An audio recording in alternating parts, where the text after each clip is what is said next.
Masih ingat masa-masa ketika semua orang ingin punya GoPro? Kamera kecil ini dulu sangat terkenal. Dari peselancar yang mengejar ombak, pendaki yang menjelajah Himalaya, hingga skydiver yang melompat dari pesawat. Rasanya nggak lengkap kalau petualangan kamu nggak direkam pakai GoPro. Tapi sekarang keadaannya ya sedikit berbeda. Jadi apa yang salah? Atau mungkin lebih tepatnya, apa yang sebenarnya terjadi pada GoPro?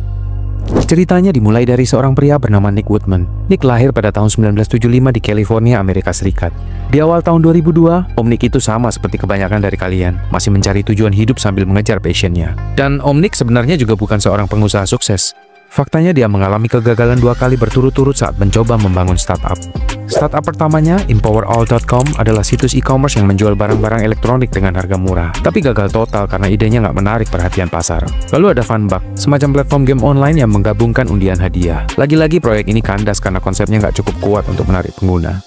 Om Nick adalah seorang pecinta olahraga ekstrim, khususnya surfing. Saat dia mencoba menghilangkan stres dengan berselancar di Bali dan Australia, ide besarnya muncul.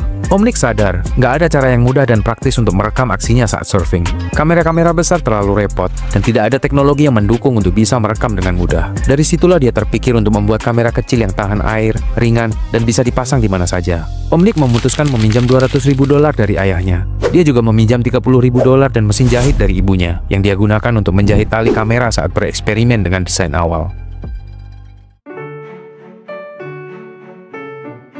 Tahun 2004 lahirlah produk pertama dari GoPro, GoPro Hero 35mm.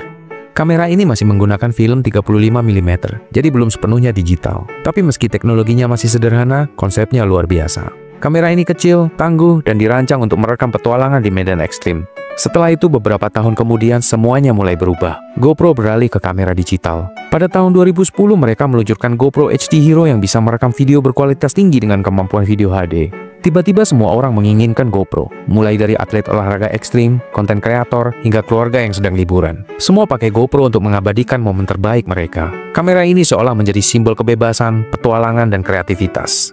Kesuksesan GoPro semakin besar setelah mereka merilis GoPro Hero 3 pada tahun 2012. Kamera ini menjadi salah satu seri terlaris karena ukurannya yang lebih kecil, ringan, dan kemampuan merekam video 4K meskipun hanya pada 15 fps. Pada tahun itu GoPro berhasil menjual lebih dari 2,3 juta unit di seluruh dunia. Momentum ini berlanjut hingga GoPro Hero 4 yang diluncurkan pada tahun 2014. Seri ini adalah produk paling sukses sepanjang masa GoPro. Terjual lebih dari 5 juta unit dalam 1 tahun saja. Dengan fitur video 4K pada 30 fps, stabilisasi yang ditingkatkan, dan kemampuan merekam dalam kondisi cahaya rendah, Hero 4 menjadi action cam terfavorit.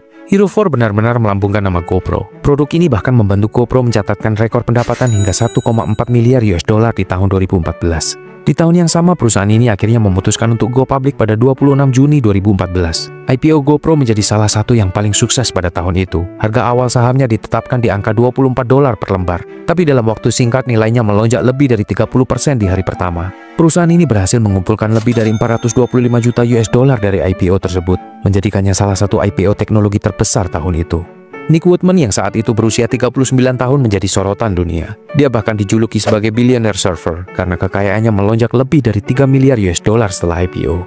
Salah satu kekuatan utama GoPro adalah strategi pemasarannya. Mereka memanfaatkan konten-konten buatan para penggunanya. Jadi orang-orang biasa seperti kita ikut berkontribusi membuat GoPro viral.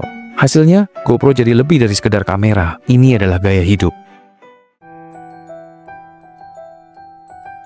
Tapi sayangnya, kejayaan GoPro tidak bertahan lama. Meskipun mereka masih menjadi pemimpin pasar action cam, tantangan persaingan teknologi semakin ketat, membuat banyak perusahaan besar yang melihat peluang di pasar action cam, seperti DJI dan Sony. Tidak hanya itu, di tahun 2014-2015an, kamera-kamera di ponsel mulai berkembang lebih baik. iPhone, Samsung, bahkan ponsel Android biasa sudah bisa merekam video berkualitas tinggi. Jadi buat apa beli GoPro kalau ponsel kamu bisa melakukan hal yang sama? Selain itu, ada masalah harga. Kamera GoPro itu mahal, sementara di pasar mulai banyak produk-produk serupa yang lebih murah. Masalah lain adalah inovasi yang gagal. GoPro mencoba memasuki pasar drone dengan meluncurkan GoPro Karma Drone pada tahun 2016.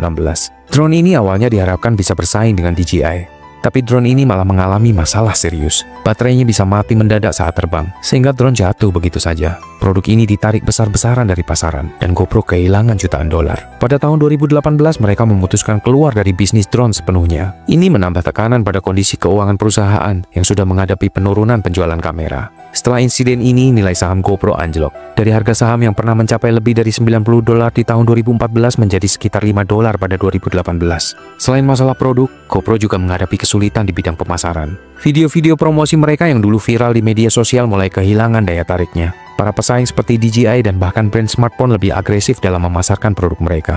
Tahun-tahun itu benar-benar menjadi masa sulit bagi GoPro. Mereka harus melakukan PHK ratusan karyawan dan merampingkan operasional untuk bertahan. Jadi bagaimana kabar GoPro sekarang? Mereka masih ada, dan mereka melakukan beberapa langkah untuk bertahan di pasar. Salah satu strateginya adalah beralih ke model bisnis berbasis subscription dan perangkat lunak. GoPro juga masih memproduksi action cam hingga hari ini. Tapi mereka lebih fokus ke target pasar, seperti atlet olahraga ekstrim, penggemar outdoor, dan kreator konten profesional yang membutuhkan kamera tangguh untuk kebutuhan spesifik mereka. Meskipun pasar mereka sekarang lebih kecil dibandingkan dulu, kamera seri hero mereka tetap dianggap sebagai salah satu action cam terbaik. Tapi, apakah GoPro bisa kembali menjadi raja seperti dulu? Atau mereka hanya akan menjadi merek nostalgia yang dikenang dari kejayaannya di masa lalu?